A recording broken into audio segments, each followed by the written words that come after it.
வணக்கம். இன்னைக்கு நம்ம பார்க்க போகிற தலைப்பு என்னன்னு பார்த்தீங்கன்னா புணர்ச்சி. புணர்ச்சி என்றால் என்ன? இரண்டு வார்த்தைகளுக்கு இடையே புணரக்கூடியது தான் புணர்ச்சி.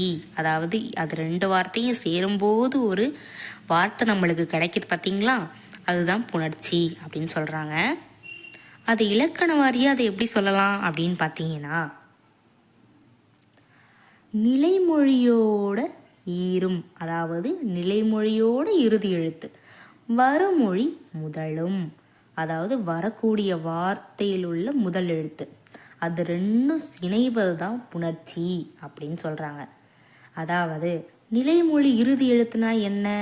கீழே எடுத்துக்காட்டு கொடுத்துருங்க பார்த்தீங்களா, வாழை ப்ளஸ் பழம். அந்த வாழை அப்படிங்கிறது நிலைமொழி, பழம் அப்படிங்கிறது வருமொழி. நிலைமொழியோட இறுதி எழுத்து இங்கே என்னவா இருக்கு? ழையா இருக்கு, ழை.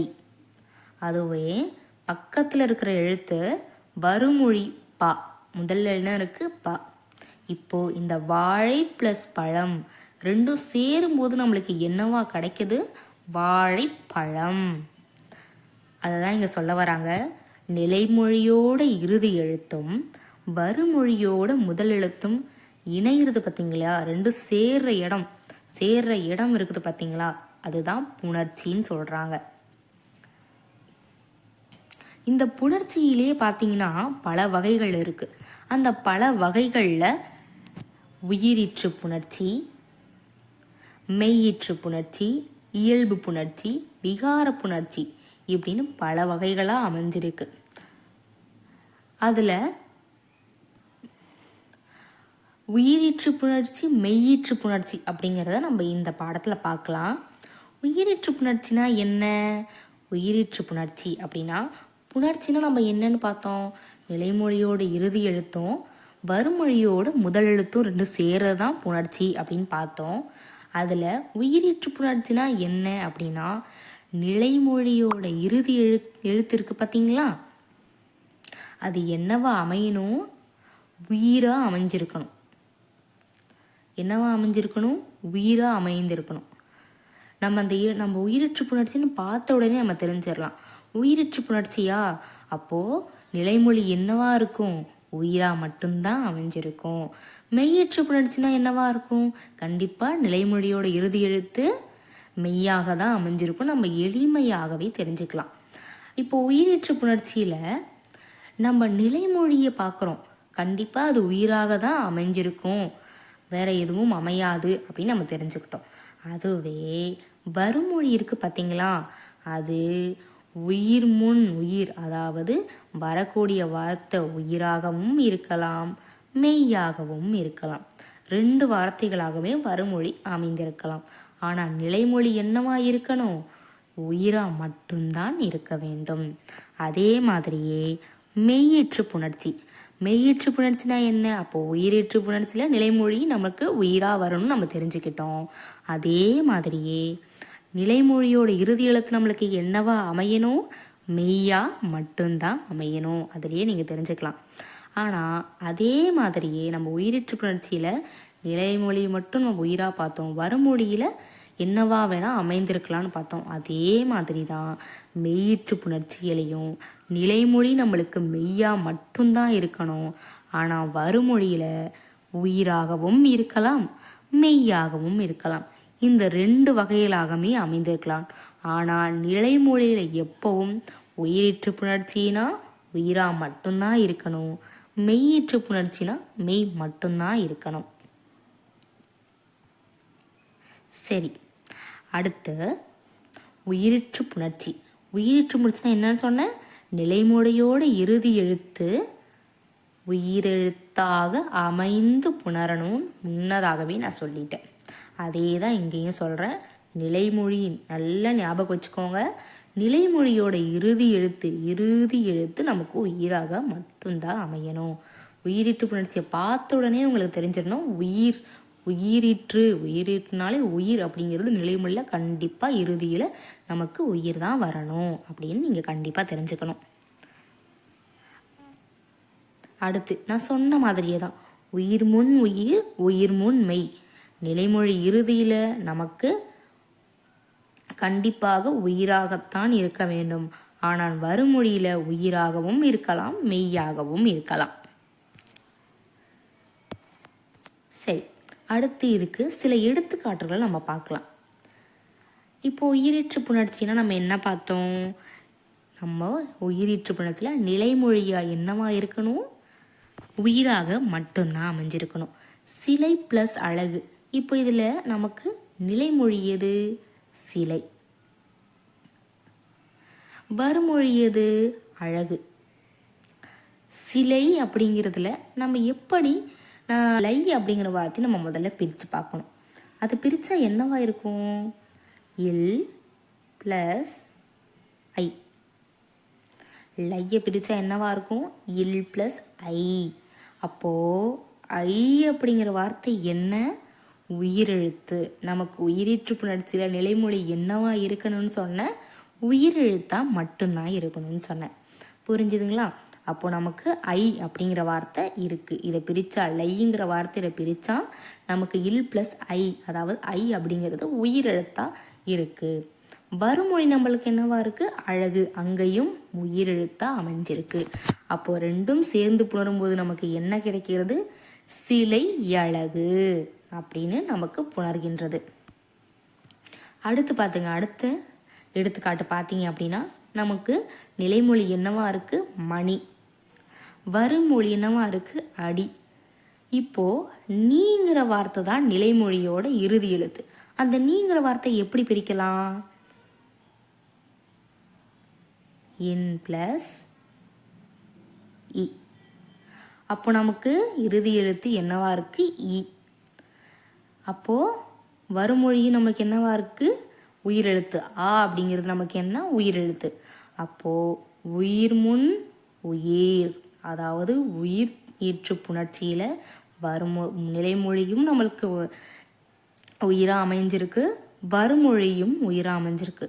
அப்போது அதை நம்ம சேர்ந்து சொல்லும்போது என்னவா நமக்கு வரக்கூடியதாக இருக்குது? புணரும்போது மணியடி அப்படின்னு நமக்கு கிடச்சிருக்கு. சரி, அடுத்து பார்ப்போம். இப்போ நம்ம பார்த்தது என்ன? உயிர் முன் உயிர், அதாவது நிலைமொழி இறுதியிலையும் உயிர், வருமொழியிலையும் உயிர் அப்படின்னு ரெண்டு வகையாக நம்ம பார்த்தோம்.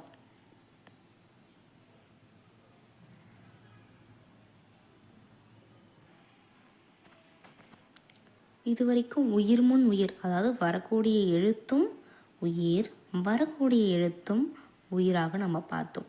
இப்போ நம்ம பார்க்க போகிறது எப்படின்னு பார்த்தீங்கன்னா, உயிர் முன் மெய், அதாவது நிலை எழுத்தி இறுதியில் உயிர். லை அப்படிங்கிறது உயிர். காய். கா அப்படிங்கிறத பிரித்தா என்னவா நம்மளுக்கு கிடைக்கும்? இக்கு ப்ளஸ் ஆ. அப்போது வருமொழியோட முதல் எழுத்து நம்மளுக்கு என்னவா இருக்குது? இக். உயிர் முன் மெய், அப்போ சேரும்போது வாழைக்காய். வாழைக்காய் நம்மளுக்கு கிடைக்குது.